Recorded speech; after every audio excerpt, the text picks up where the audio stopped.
Welcome to One More Thing. Today we have Jamie Smith, and did a great job speaking. He's a missionary from Zambia.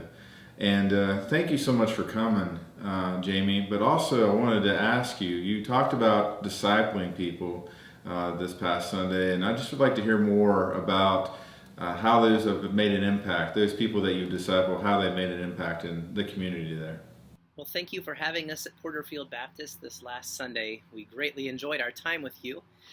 I guess I'd like to start off by sharing with you about Pastor Arthur Munkombwe. He was one of the first that we really got into deep discipleship with.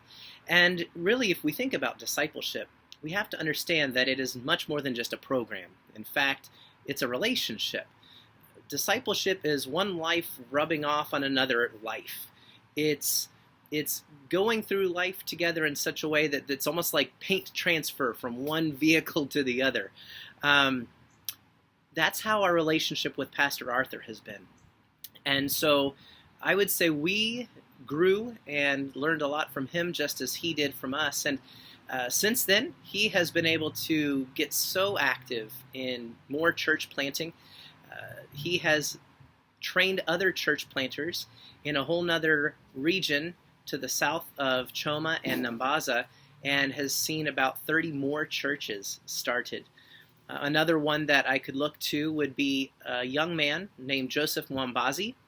He was out in the village of Nambaza and came to our classes for discipleship out there, and then just really got involved with our family's life to the point where when we moved up to the city of Kitwe and was now involved in the ministry of Central Africa Baptist College, he worked very hard and was able to become a student there at CABC and is one of the first graduates to have the certificate for teaching in elementary education. He is this year remaining for an additional certificate training in missions so that he can be a church planting missionary wherever he might end up in the future. So he, although still a student at CABC, is actively involved with discipling of students at the college and in the local elementary schools. And his character stands out amongst the rest, so much so that he is being asked to come to multiple schools once he is done, and they really don't want to let him leave from the area where he has done his student teaching. Not because he's just an excellent teacher, but because he genuinely cares about ministering to the lives of the students there. I would throw in another person that we've been able to disciple, and that would have to be Emmanuel Kunda. He is with us at Kitwe Church, and he has sensed God's calling on his life to go into full-time ministry. So he's been serving with us, and he is now getting ready to start the formal education at Central Africa Baptist College. But already he has been pouring his life into both the youth ministry and the young adults ministry, and I would not be surprised at all if he ends up being one of the pastors to join us at Kitwe Church in the future and take things much further than we ever could alone. Jamie, we really enjoyed you coming this past Sunday, and what we enjoyed really a whole lot more was seeing your whole family involved in the ministry. Is that something you typically do in Zambia, and how is your family involved there? Yes, you are right. We definitely love to serve together as a family on the mission field, and Zambia gives us a lot of opportunities to do that. I would say most of all, it is through our ministry at Kitwe Church, where most of us serve together on the worship team. So I lead that ministry, and Mandy's involved from both an instrumental side as well as singing. And then Lorelei and Georgia do the same.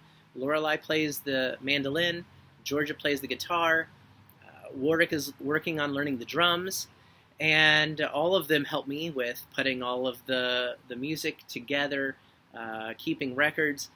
Lorelei is even updating the CCLI license website, things like that.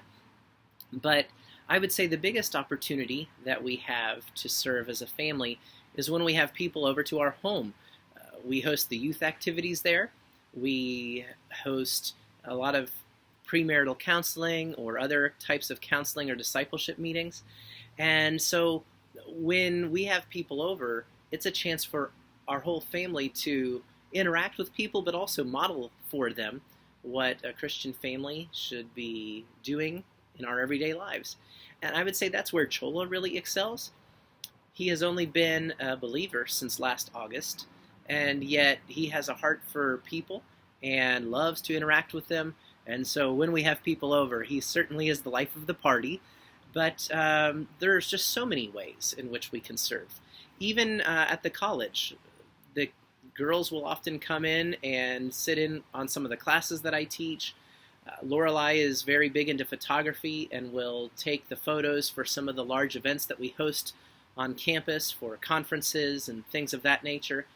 And so really, I would just have to say ministry is a way of life.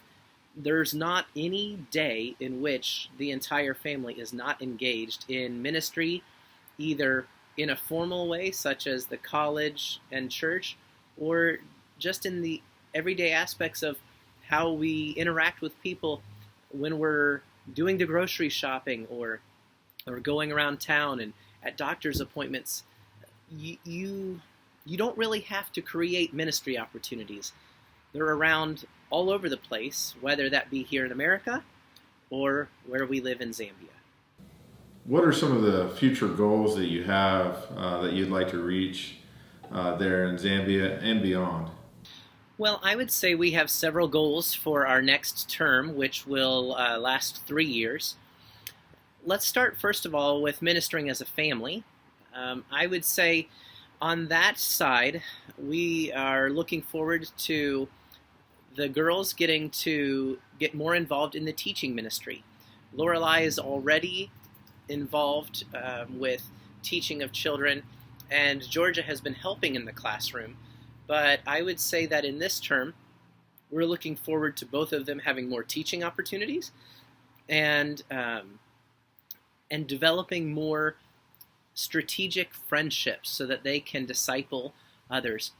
Georgia has started a girls' Bible study that she tries to host once a month, and it's been a real hit with the other children from Kitwe Church that are her age group.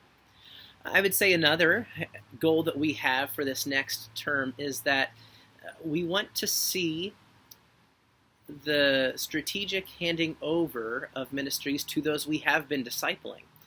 And so by the time we come back on our next furlough, I hope to have identified those who can replace me in the responsibilities that I currently hold both at the church and the college.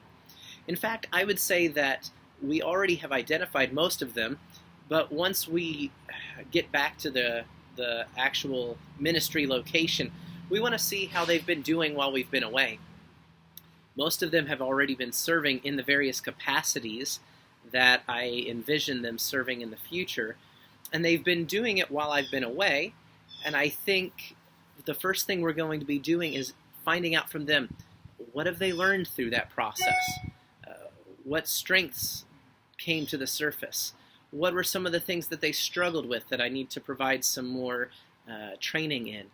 And then we want to strategically, throughout this next 3 years, have it be more of the standpoint of them doing while I watch them and evaluate and offer some encouragement and additional training, so that by the time we come back on furlough, they will effectively be ministering in those areas and taking on those responsibilities full time, so that there wouldn't even be a reason for me to come back to just maintain things, but rather in our future terms to start some new ministries and expand.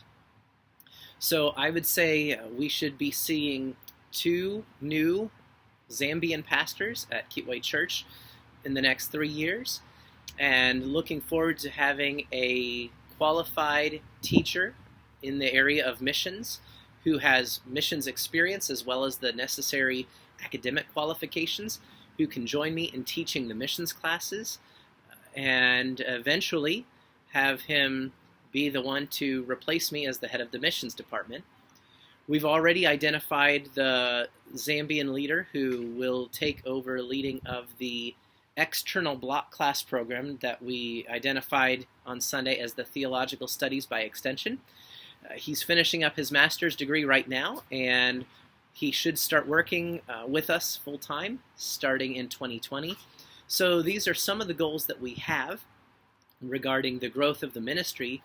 And then, as we see how that works, we're going to start thinking even further ahead of how to continue helping other missionaries do the same, of training their replacements and doubling our efforts throughout Africa. So Jamie, how can somebody reach out to you by communicating with you or even thinking about sponsoring you in some way? Well, if somebody would like to reach out to us and stay in contact while we serve in Zambia, there are 3 ways to do that. The first one is through our email address, which is zambiasmith@gmail.com. The other way would be through Facebook Messenger, so simply send a friend request to me at Jamie Allen Smith on Facebook, and then we'll have Facebook Messenger. Another one is an application that is used on smartphones. It is called WhatsApp, and the way that works is you would just need to enter our Zambian phone numbers onto your contact list. You can find that on our prayer letters and on our prayer cards. And once we are in your contacts on your phone, WhatsApp works just like most other phone services, except for there's no long-distance calling because it is all based on data usage, which makes it very nice for us. So through that, you can send text messages, video calls, phone calls, or even recorded video messages. And it works out really well because it's very reliable and on our phones. The Facebook Messenger and email are nice because if we're having internet trouble, then you're able to send those, and once the internet has come back, then we're able to get online, find the messages that you've sent, and reply back when we are able. And in Zambia, we tend to run into a lot of internet issues. So for reliability, those are the 2 best methods. As far as if somebody wanted to reach out to sponsor the work that we're doing financially, then I would encourage you to go to the website of our mission agency.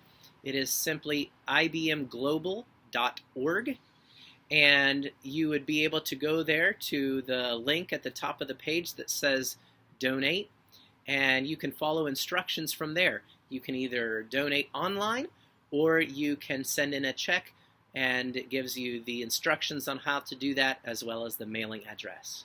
So thank you for asking those things, and we certainly hope to stay in touch. It is not an imposition at all for people to send messages. We love to hear back from people, especially when we send out our prayer letters. Even if all you write is, "Thanks for the update, we're praying for you," it lets us know that you received the letter and that you will be praying for us, and that means so much. So thanks so much again for your love, your support, and for the time we were able to share with you this past Sunday. Jamie, thank you so much for sharing with us today, and we definitely want to partner with you and just continue to help you and just be just a positive support in what you're doing as a ministry. And to everyone else, thank you so much for checking this out and hearing about Jamie's story. This Sunday, I'm actually going to be speaking, so please be in prayer for me.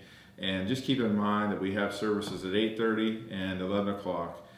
Thank you for checking us out, and have a great day.